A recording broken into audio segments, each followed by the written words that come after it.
Hi, I'm interviewing Gary Swoboda today, and he wrote the book Hungry Tigers, a memoir, a candid account of addiction and recovery. Gary, first question, why did you write this book? Well, I've always written, dabbled in writing, and I always felt I wanted to write a book one day. And then my own story became, in a way, important. Well, obviously important to me. Everybody's own story is important to them, but I thought I had something I could share with others that might help them. And I just felt I had a story to tell, and I could write, decently. So I put pen to paper, or actually fingers to keyboard, and started writing the book. But I actually started it before I got clean and sober, and that's another story. But I ended up tossing all those pages when I did finally get clean and sober, and it wasn't until I was a few years clean that I started back into the book, and so. What led you to what led you to addiction? Well, it was an innocent enough beginning, as probably most are. I was 14 years old when I started drinking with my best friend.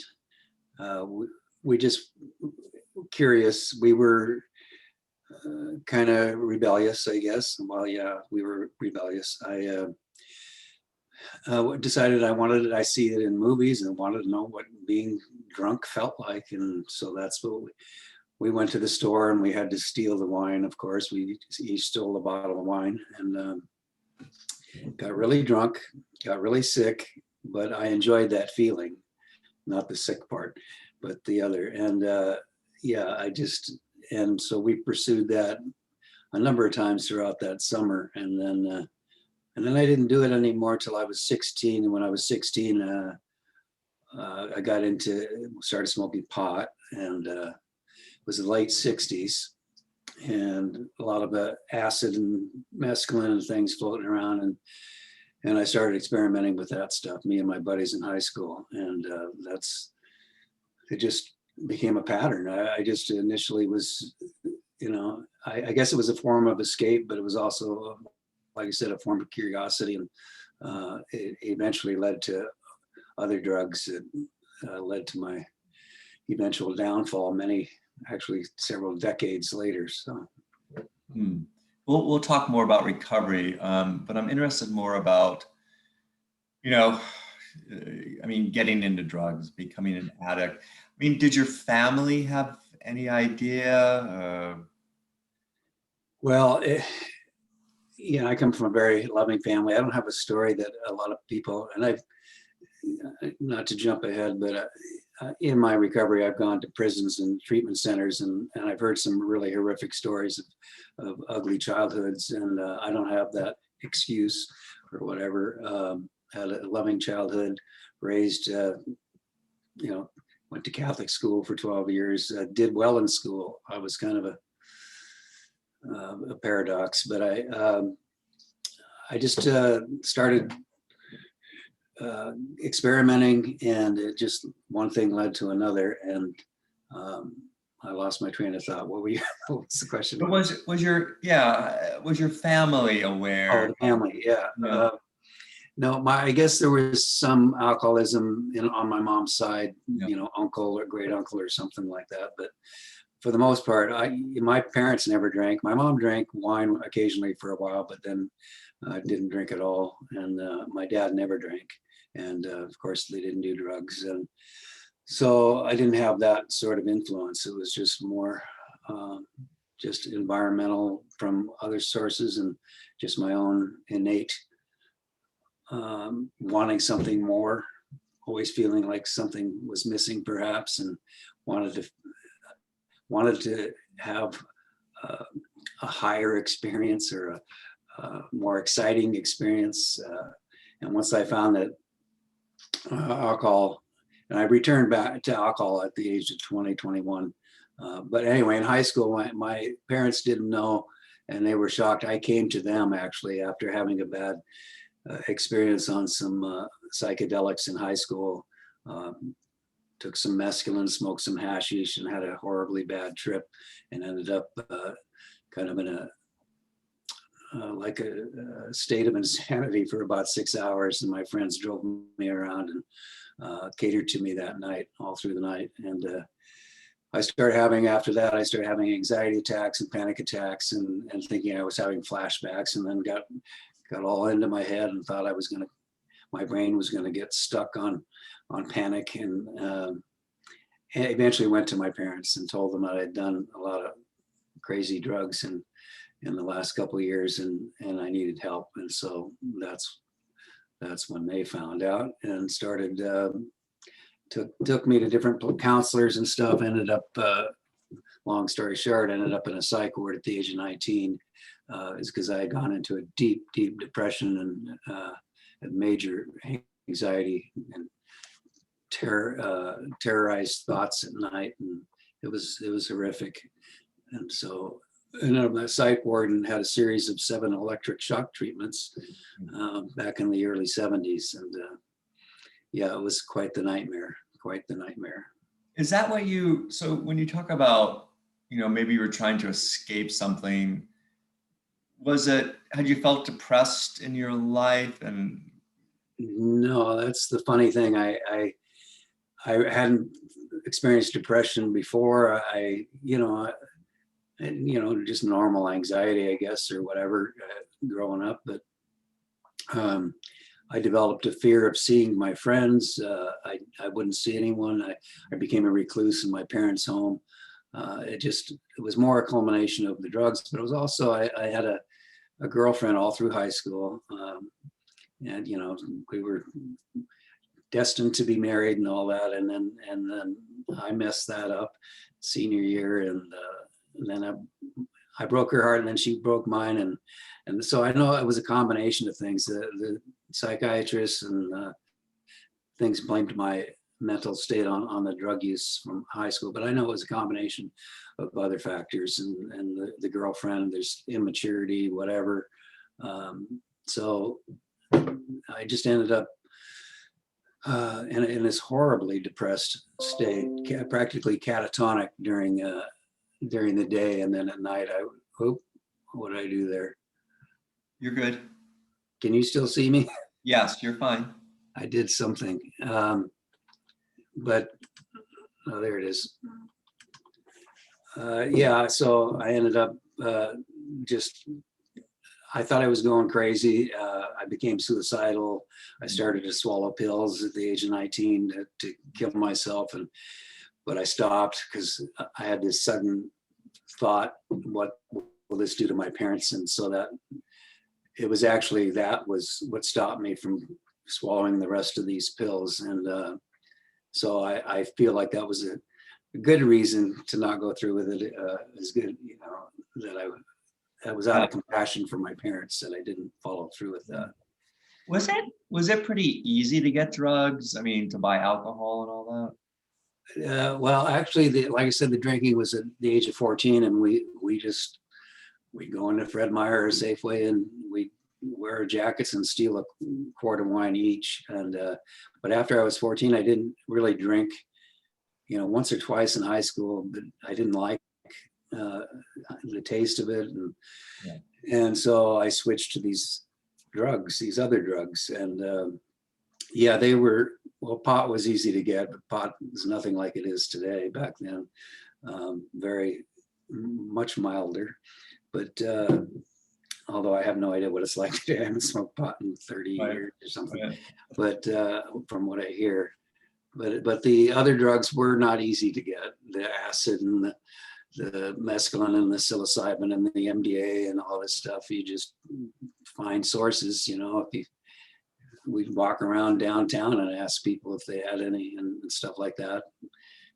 Just happen chance, or somebody would be selling it and we'd buy some. So yeah. How did you get the money though to buy the drugs? Well, money wasn't really an issue back then, as far as, I didn't have a lot of money. I did work from the time I was 16 until forever. Always had a job.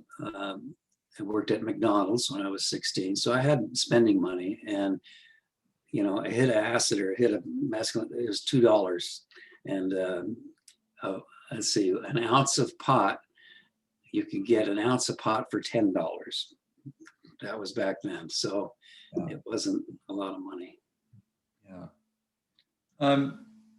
And then at some point, I mean, you decided this is enough.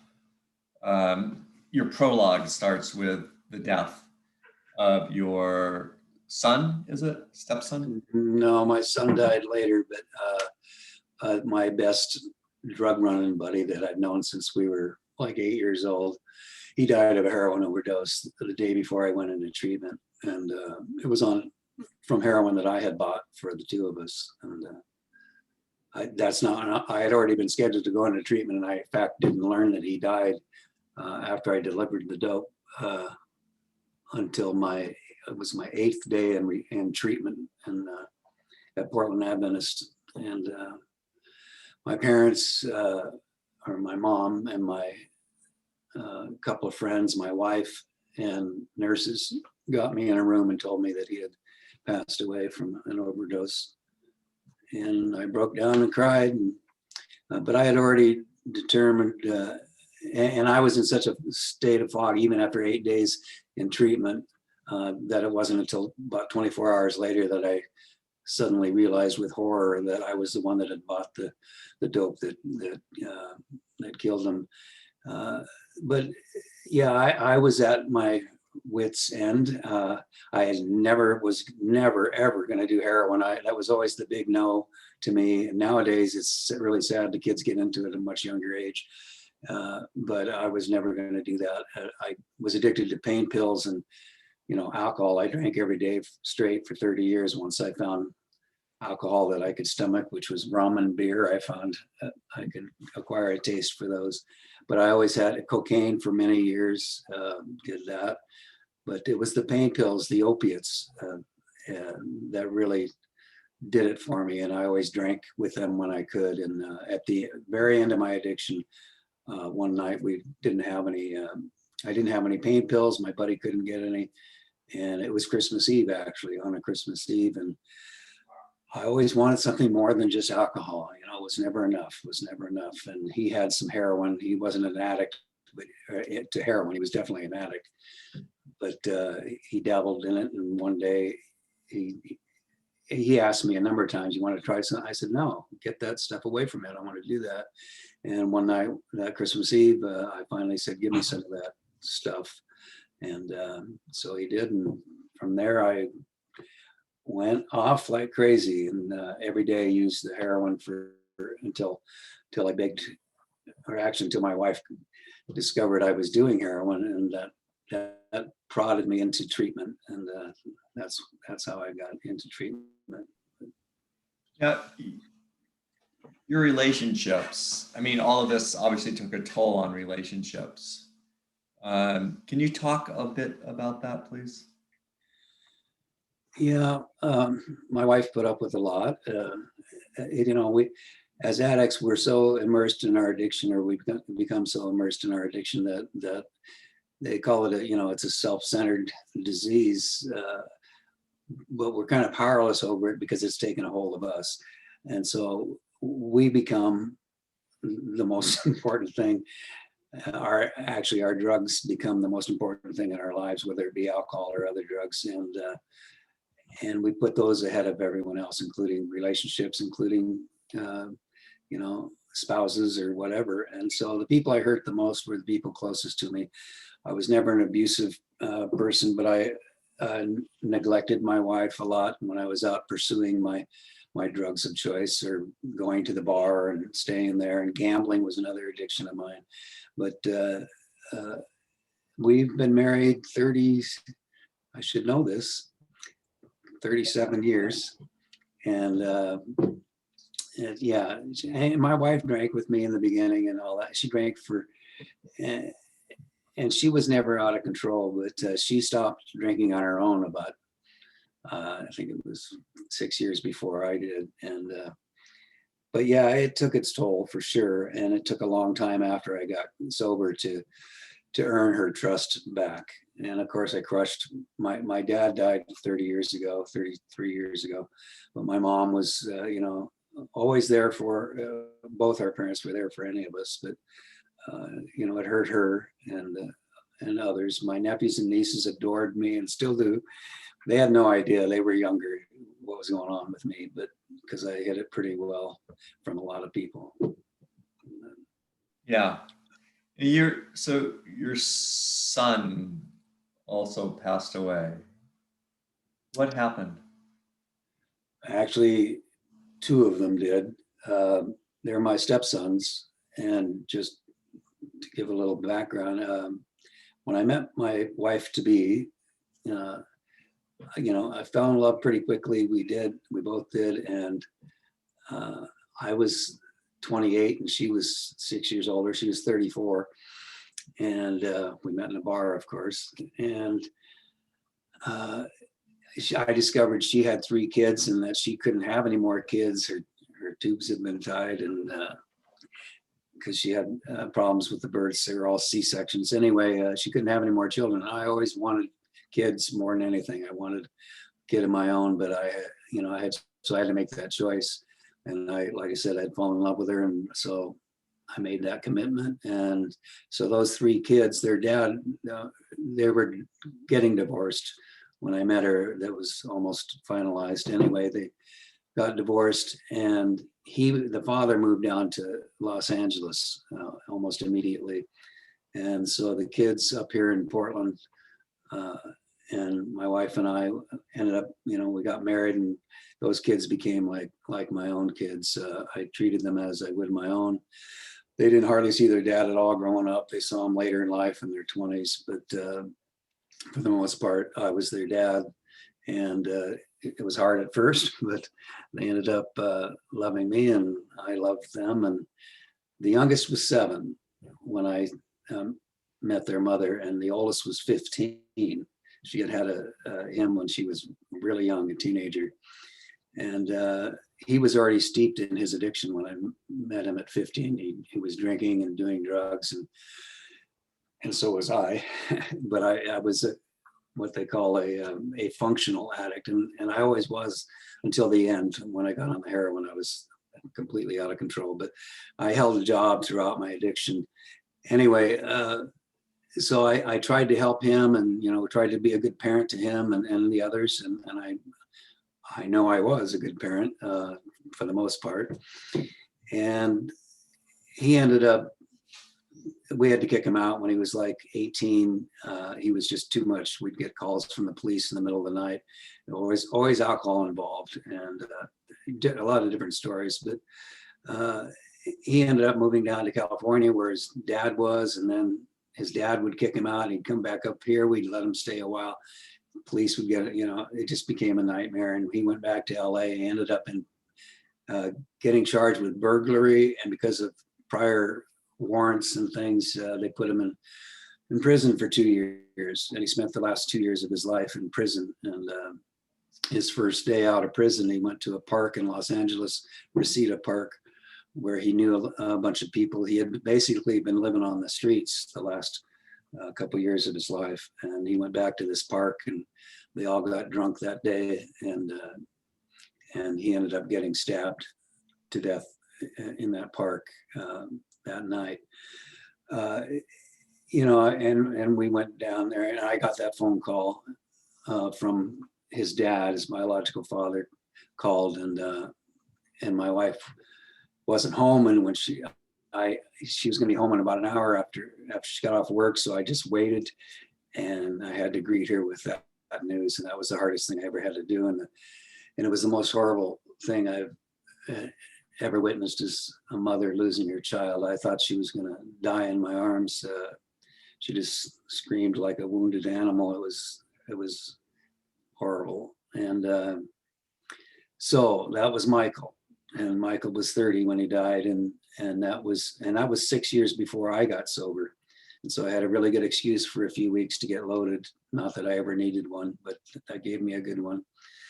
And so life went on. It was a horrible thing to go through, obviously, but Then 6 years later, I got sober. And then about 6 years after that, actually, it was 10 years after Michael died, I was about 6 years sober. And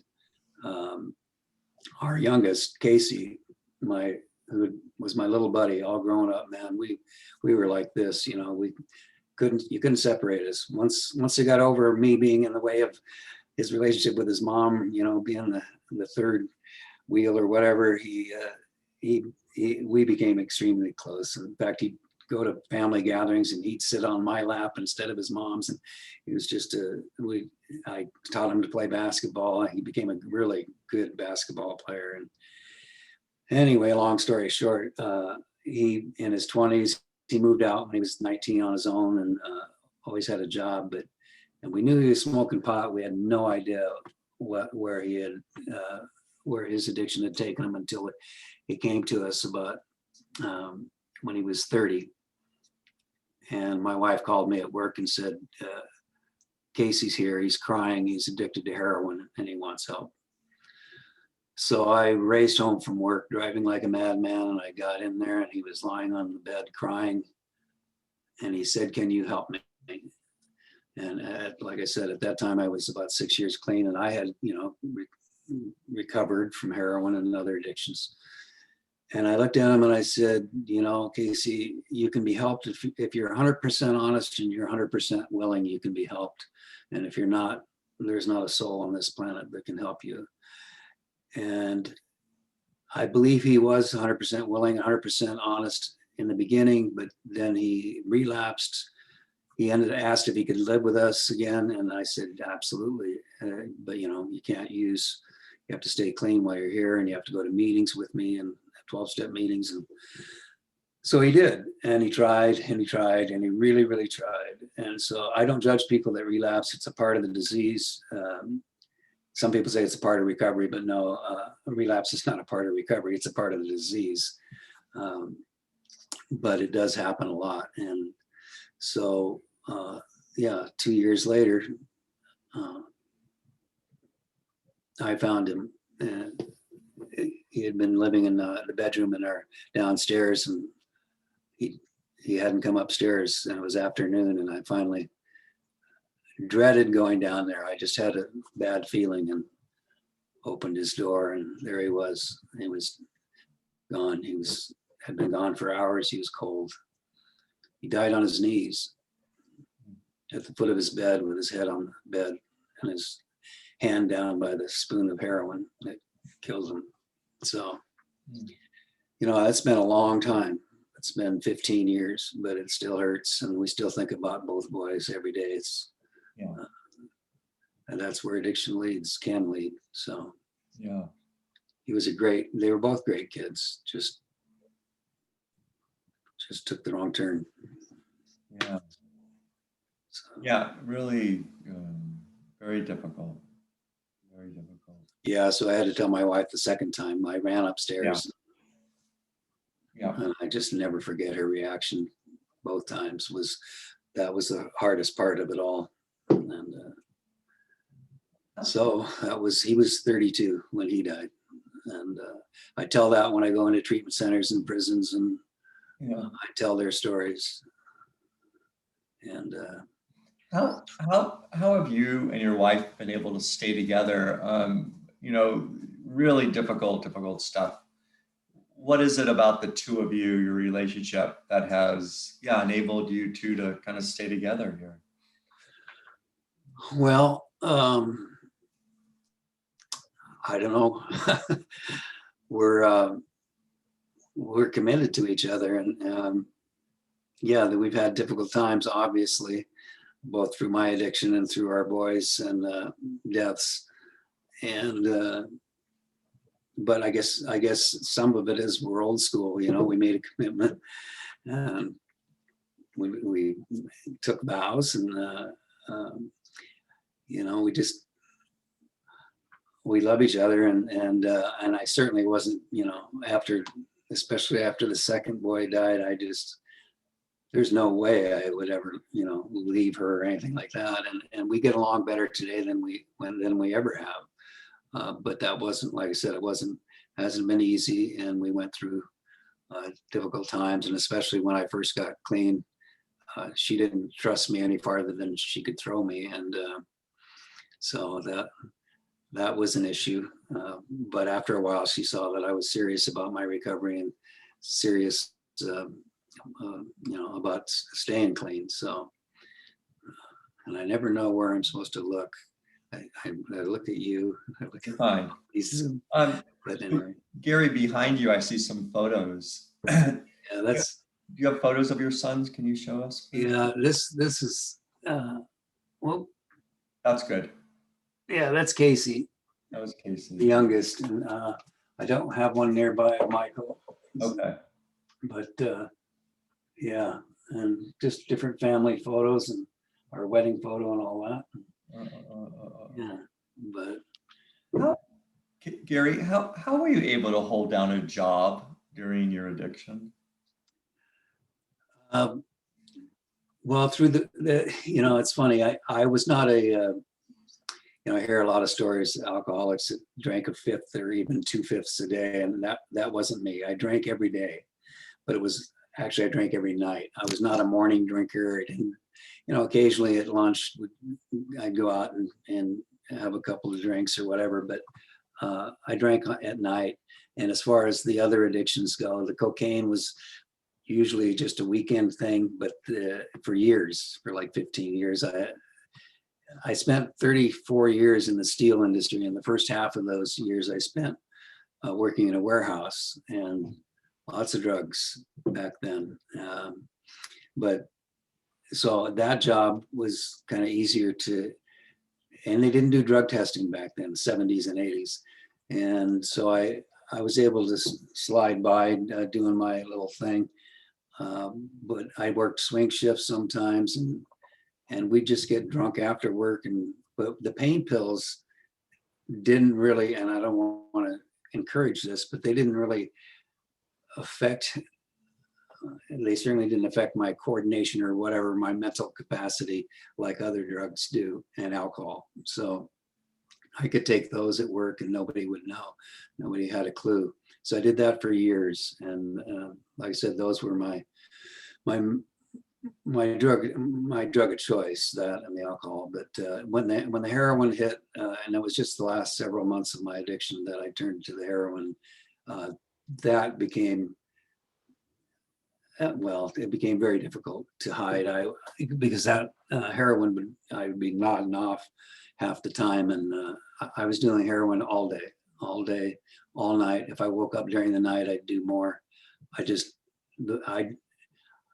The last 6-7 weeks of my addiction, I did not take a sober breath. I was literally loaded 24/7, and I thought I was fooling people. But I was driving home from work one day, and that was another issue. I drove 20 miles to work one way, and I was driving loaded, and I was nodding off and going off the road. And it was a miracle that I didn't crash the car or hurt someone. Never did in all my years of drinking and driving. And my wife called me on my cell phone and didn't even say hello. She just said, I know you're doing heroin. And I said the first thing that came to my mind, which any addict would. I said, no, I'm not. She said, well, I'm holding some in my hands, and I've had it verified. And so then I said the next thing that came into my mind, which was, I'm going into treatment. And so I called treatment centers and found one that could take me in, but that was on a Wednesday, I believe. And they couldn't take me until Saturday. So I stayed loaded for those 3 days. I went to work the next day. Actually, on the Friday of that week, I had a short letter I wrote to my boss to tell him what was happening. I did not tell them about the heroin because of the stigma behind it. But I was in sales at that time. Like I said, the last 16, 17 years of my career, I was spent in steel sales and computer programming. And so I had this letter ready to give to him, and I gave it first to a cohort of mine. We worked in an office, the two of us, an older guy in his 60s at the time. I was 46. And the other salesman worked in another office down the hall. and I gave him this letter, and I thought he didn't know. But one of the most compassionate acts that I can recall in my life, he came over to me and he put one hand on my chest and one hand on my back. And he said, "This is the smartest thing you've done in a long, long time." So he saw me nodding off, over the months. And so that's how I ended up in treatment. And the boss, they were great. They were all really behind me. And but other than that, I had been pretty functional up until Yeah. the end. So talk about treatment a bit. How long were you in treatment? And yeah, talk about that. Well, I was only in treatment for 13 days. Nowadays, it's more like 30 or even several months. I wanted to stay longer. I absolutely did, but my insurance would only cover a certain amount of time there if I wanted to have outpatient treatment. So I really wanted to do the outpatient thing. So that was my stay, was less than 2 weeks. But like I said, I was very, very sick when I got there. I was loaded when I got there. Actually, it was my brother, my younger brother, and my mom that picked me up to take me to treatment. My wife was working that day. I said, "You don't have to take the day off. It's fine." So mom and my brother came over, and I said, "Just a minute, I have to go do something," which meant I had to go do more dope before we left. And my mom said, "Hurry up." And so I went and did more heroin and took more pain pills, and went into treatment and loaded out of my mind, and ended up crying that first morning when they told me they were going to they go through your luggage and make sure you don't have drugs. And they went through and I had lemon drops, and they took them. This was Portland Adventist and medical center, and they didn't allow caffeine or sugar. So they were going to take my lemon drops, and I thought that was extremely cruel. And I knew about withdrawing from opiates because I had done it a number of times from the pain pills over the years, and it's horrific. There's nothing worse than opiate withdrawal, whether it be pain pills or heroin. And I would get this horrible taste in my mouth from the lemon drops. So anyway, they took that, and I thought that was cruel and unusual punishment. And I actually started tearing up, and apparently the nurse found something odd about a 46-year-old man crying over the loss of lemon drops. So she asked my mom and my brother to leave the room, and because I had told her, when she asked how much heroin I had been doing, I told her 1/4 gram a day, because I wanted to minimize it, like my mom, because of my mom being there in the room, like my 78-year-old mother would know what a 1/4 gram of heroin was. So when they left, I told her the truth, which I was doing 1 gram to 1.5 grams a day, and spending over $100 a day on heroin. And so that was the first day in treatment. The second day, after doing some tests, they discovered that I had pneumonia, and they took me out of the chemical dependency unit and transferred me to the medical ward on the 3rd floor because I was so sick from my addiction and the pneumonia that I couldn't eat. So they put me on an IV and fed me through an IV for 5 days. And I mean, I was horribly sick, and that's where my addiction had taken me. And they said the pneumonia was what they called opiate induced, and I'm not even sure what that meant. I didn't ask, didn't care. But I think something about, I snorted the heroin half the time, and it would get into your lungs, I guess. And opiates in themselves make your breathing very shallow. And so that could have contributed to the pneumonia. Anyway, after 5 days, they transferred me back up, and I ended up going to meetings all day in the hospital, and a few outside meetings with them. So. Did they take away all your drugs then while you were in the hospital? What do you mean? I didn't bring it. Well, actually, I have to be honest, I did sneak in 4 double-strength Vicodin in my sock because I was so afraid of the withdrawals that I was, and on the 4th, but they don't, yeah, they search your luggage, you're not allowed any drugs, but they gave me what nowadays they have buprenorphine and Suboxone, They didn't have that back then. In 1999, they gave me what they give the alcoholics, which is, and I always get them mixed up, clonidine or Klonopin. I can't remember which it is. And then a relaxant, Librium, I believe, to help with the withdrawals. But they don't help, or they didn't help me much. And yeah, I was horribly sick. But anyway, on the fourth day, after I knew the worst part of the kick, the withdrawals was over, when my wife came to visit me, I handed her those 4 pain pills that I had snuck in. And the look of disappointment on her face was just heartbreaking. And I didn't understand it. I thought I was handing her these things that was like she was going to be proud of me for not taking them. But of course, her question was, how many did you really bring in? And if you were serious about this, why did you bring them in? And I totally get that now. And anyway, there's a lot behind that. But so you're going through this withdrawal, and it's both physical and emotional. Yeah, psychologically horrible. Psychological. Yeah. How did you deal with that? How do people deal with that? And I've heard some people whose kicks aren't as bad as other, or they say it. But for most people, it's a pretty horrific experience. My youngest son, who died of the heroin overdose, I saw him kick a couple of times, and he would throw up constantly. I did not throw up. I'd have the dry heaves. You just felt nauseous almost constantly. People talk about hangovers, and I had some of the worst hangovers for years. I would have vicious hangovers, but they pale in comparison to opiate withdrawal. They, at least with the hangovers, it kind of waves of feeling miserable.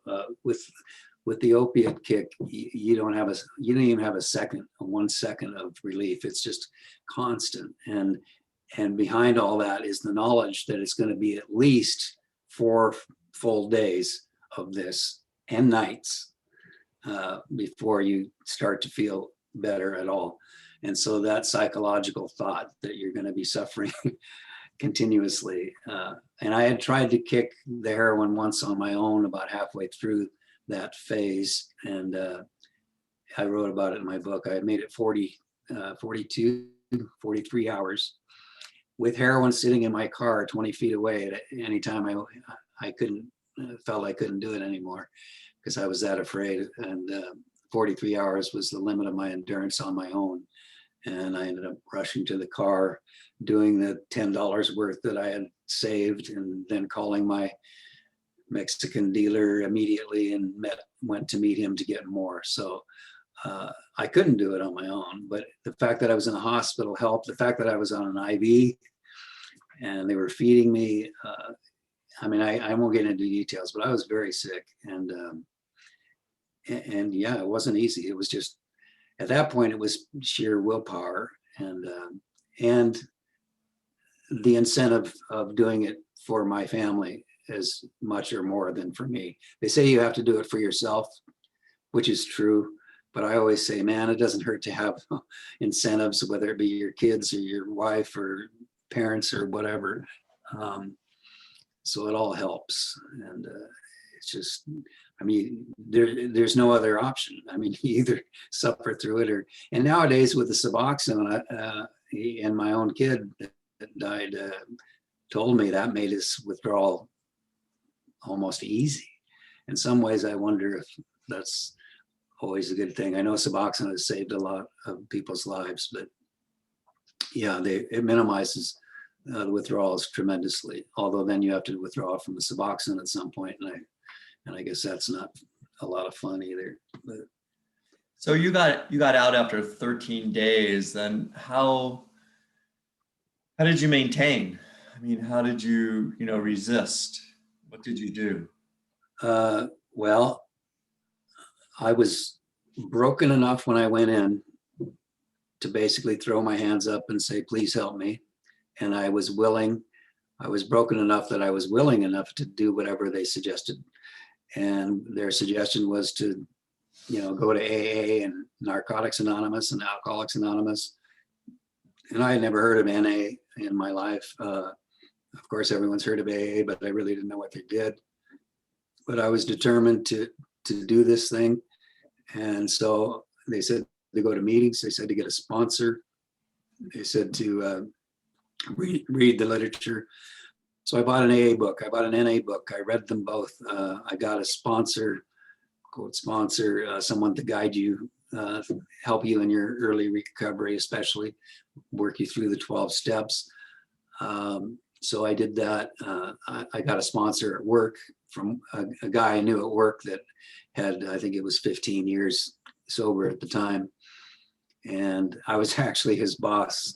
So he worked in the warehouse. And at that time I was in charge of some of the people or the people in the warehouse, as well as my office duties. But he felt funny because I was his boss and I was asking him to sponsor me. And I didn't even give that a second thought. I said, man, I'm doing this to save my life. I don't care about this boss employee relationship. I never considered myself a boss anyway, never wanted to be one. So those first few months, I tell people, man, I had the urge to use every single frickin' day, many times a day, and to drink. And especially the alcohol, because you drive by a plaid pantry, anywhere you go, there's alcohol available. And so I had to have my mantra in those first few months, whenever I had the urge, was 3 words: it doesn't work. It doesn't work. And because I had no real tools for staying sober, I had never been able to do it on my own. I had tried, but never, a very valiant effort by any means. So I went to meetings. They suggested to go to 90 meetings in 90 days.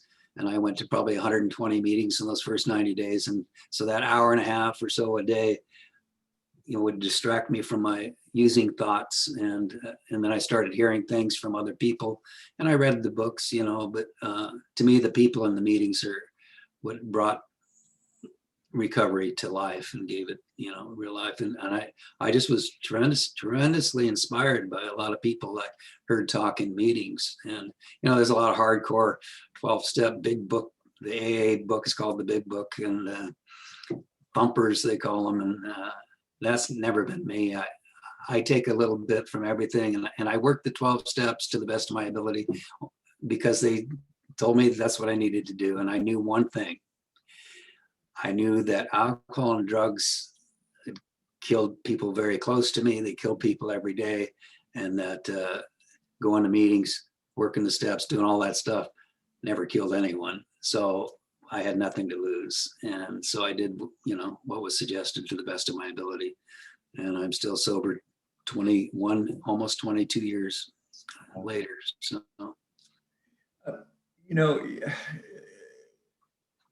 drug use, opiate use is pretty predominant in our society. Yeah. And I don't know that, does governmental policy help? What do you kind of see as what we need to do as a society to, decrease drug use? What has to happen? Wow, that's a tough question. I wish I knew. I do know that, like here in Oregon, they haven't made drugs legal. People get that, but they've decriminalized them, which I am all for. People being addicted to drugs isn't a moral failing, which I have learned, and it's certainly not. To me, it's not a criminal offense. Stealing, burglarizing places to get your drugs, of course, that they should be punished to the, extent of the law and all that for that. But the actual just using of drugs is not, to me, it's not a criminal or moral failing. So I think I think concentrating more, and which they're trying to do, and they have for quite a few years, tried to concentrate more on getting people into treatment as opposed to putting them in prison or jail. And, that's a step, but then so many people relapse. It's really tough. They don't have enough treatment centers. They don't have enough beds. They need more treatment centers for one thing. They need to just continue with the education and have people tell their stories uh, although I know as a teenager, I would not have listened. I would have listened and I would have been probably enraptured by some of the stories. But I also know that they showed us a film of what smoking did to your lungs, and you see these black pictures of black lungs. And I thought that was horrible. And 20 minutes later, I'd be outside smoking a cigarette, so it's hard to scare a young person from, they say, they had that TV series a while back called Scared Straight. Yeah. And you can to some extent. And people have told me that when I've shared about our boys, they said, you can't scare an addict. And I said, you can't scare them straight, but you can give them what they call planting seeds. You can plant seeds, and every little seed that's planted as far as a deterrent to using or continuing to use, it helps. And not everybody's going to, you will never free the society of alcoholism and addiction. It just probably will never happen, but you can certainly do what you can to minimize the effect and the impact and the number of people that are affected by it. And I wish I did have a better answer, but I don't. No. So where have you gone to tell your story and hopefully, let people know about the realities of drug alcohol addiction? Well, I've been asked to speak at different AA functions and NA functions, but from the very first year, one of the things they emphasize in recovery is helping others. In fact, the 12 steps, a simplified version of them, is trust in a power greater than yourself, and help others. Basically, that's, and make amends and help others. And so that's the process in a nutshell. And so I took the service commitment seriously, and I volunteered to go into a treatment center. Actually, the first treatment center I went into, I didn't pick it, and I didn't pick the day, but it happened to be the day of my 1 year anniversary of sobriety, and it happened to be at the very place that I went to treatment at. So that was kind of they call it a God shot. So I went in there with a lady that had 20 years sobriety, and that's another part of my story that I often tell is I had developed such a fear of speaking in front of groups or in front of people. It could be 5 or 6 people. It didn't have to be a lot, just in a group form. And I had never had that fear growing up. But over the years, and I tell this to young people, the longer you hide behind alcohol and drugs, at least for me, the less confident a person I became, and the more I needed those things as a crutch and felt I needed them. And then even they stopped working. So I had developed this huge fear of speaking. And I tell people that just to go around the room when I was in treatment and to say, my name is Gary and I'm an addict, I was waiting for my turn to just say those simple words. My heart was beating out of my chest. I was sweating. I had a horrible panic attacks about speaking. So I was bound and determined to overcome that fear. And so that was one of the reasons I wanted to go in to face that fear and go in and talk. And I was scared to death that first day. But as soon as I started speaking, it was an amazing thing. The fear vanished, and I laughed with those patients and I cried with them, and it was just a great experience. So I've been doing that for 21 of my 22 years sober, going into treatment centers. I do that once a month. Well, during COVID, I've had to switch to Zoom, and I've gone to prisons twice a month for many, many years. And I've gone to all the men's facilities practically in the state. But I ended up going to the Women's Coffee Creek Correctional Institute boy, when they first opened in 2002, and I've gone there ever since. Of course, with COVID, it's shut down that aspect, but so that's my way of giving back. And it's also, it helps me stay sober. And I just, and I haven't done much here with you. Humor is a huge part of my life, and a huge part. And to me, without humor, shoot me now. But I tell people that's the only legal way I can get endorphins these days. Is and other people say, well, you can do the runner, get the runner's high. And I said, I used to run. I never got. I said, people that say they get the runner's high are, in my mind, have really never been high before, if they call it. Anyway, that's just my little joke. But the fact is that I need those. I need the interaction with human beings, and I've had so many wonderful stories. People that have come to me and thanked me, either for sharing, they thanked me for my book or whatever. It's been very rewarding. So, so 20 plus years, do you still get urges? Yes. Yeah. There are people that say they came in and they had this whatever spiritual experience and never had the desire to use. And I say, wow, you're freaking lying, because I don't believe them. Yeah. And I mean, certainly they've had a thought, a beer on a hot day, whatever. They must have had a thought. But like I say, in the beginning, it was every day. And then over the months, it lessens. And then over the years, if you're doing positive things in your recovery to ward off those things and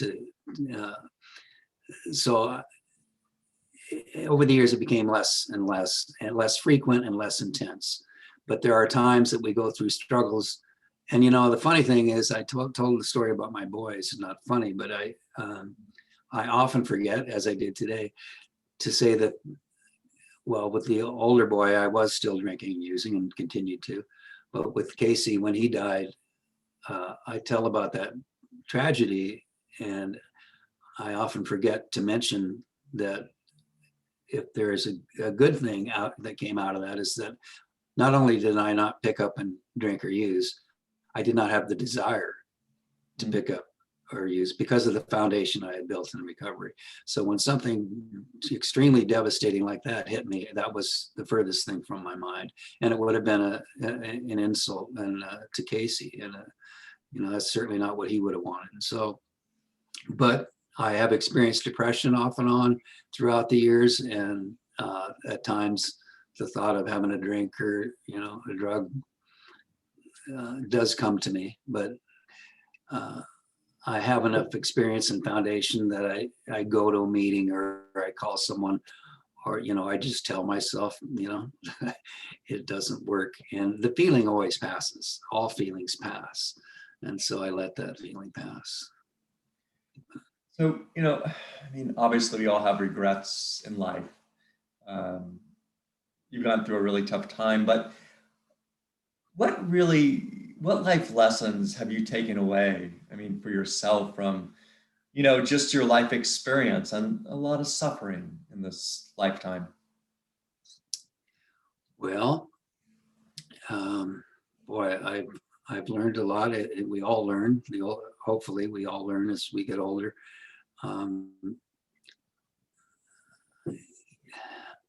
I've become more compassionate. I've always considered myself a compassionate person, but I've become a lot more compassionate for people struggling with not just addiction, but anyone that struggles in life for any reason. My heart goes out to them. I always felt like I could feel other people's pain, and that's a burden in itself. But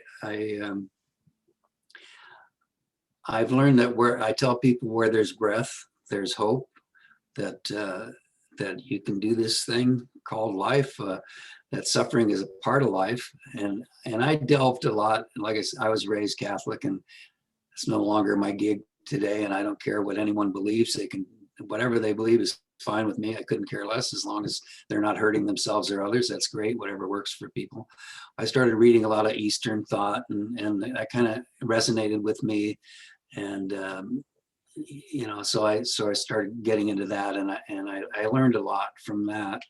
But then I felt like I was going to be a Buddhist, and then I decided, well, they complicated that like Christians complicate. Anyway, the human beings complicate the hell out of everything, and I'm no different.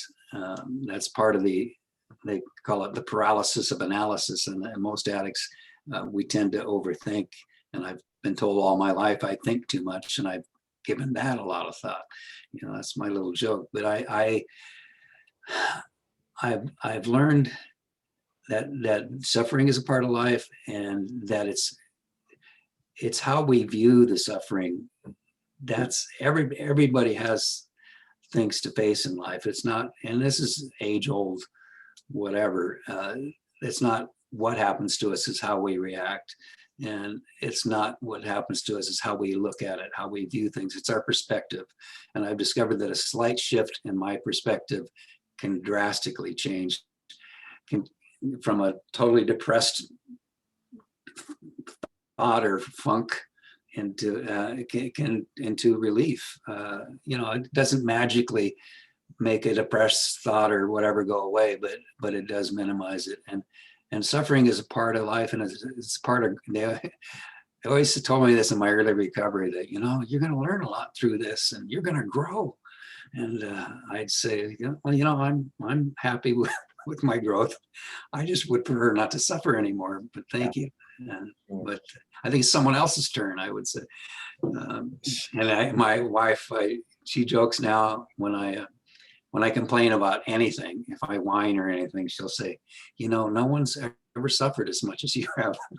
I'll say, well, thank you for recognizing that, dear. Most people don't. But yeah. So yes. what are some final words that you have for people, especially, those that may be addicted to substances? Or gambling. I don't gamble anymore either, or anything else. When I go to treatment centers and prisons, I will sometimes say, I don't know what I can say to help you. And with an addict mind, they call it the magic magnifying mind of the addict. I want to say something that will help every single person in the room. But I know that's not possible. So what I say is that I hope, if there's one thing I can do, is to supply you with some hope, because that's the one thing I didn't have. The only hope I had was that someone could supply me with some hope, because I had none. And so I can tell people that are suffering, or I also started a parent group about 8 years ago for parents that are struggling with addiction, and we meet twice a month. Our parents who have kids that are struggling with addiction, or other loved ones, and we meet twice a month. So I tell the parents it's a matter of drawing boundaries that you're comfortable with, and I tell the addicts that it's a matter of just opening up and just saying, I'm done. I'm finally done. And I'm going to listen to the suggestions that are presented to me. Whether I believe they're going to help or not is not important. In fact, I still don't know what percentage of what did what for my recovery, as far as working the steps and going to meetings and all that. But I did them because I knew one thing. I knew they wouldn't kill me. And I also, and this was my mindset going in, was, well, okay, I've for 30 years been addicted to things, and I have no idea how to stay clean. So I'm going to follow the suggestions that are presented to me. And this was my mindset. When they don't work, then I can at least tell my wife, see, I did everything they suggested, and I'm still going back to addiction. Well, a funny thing happened. As I did those things that they suggested to me, I didn't pick up, and I haven't picked up. So that's my message is, and my poor little buddy Casey that died, not 15 feet from where I'm sitting now. He went to meetings with me, and he tried to open up, and it was really hard for him to open up to other people. And that's one of the things I tell people is, and it's not easy for anybody. And it's particularly, I don't want to say it's harder for men, but in a way it is, because we're taught to be tough, and all that. Yeah. But open up, get honest, and that's what I did in meetings. I cried in meetings. I told them about my depression. I say, share what you need to share in a meeting, regardless of what anybody tells you. Share what you need to share in order to stay sober and to stay sane. To me, it's not just about staying sober. It's about finding serenity in your life. And without serenity in your life, there's no reason to stay sober. So, and that doesn't come easy.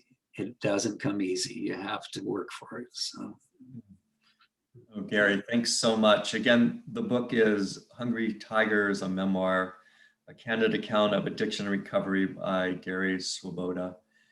Thanks so much. Appreciate you sharing. Thank you, Michael.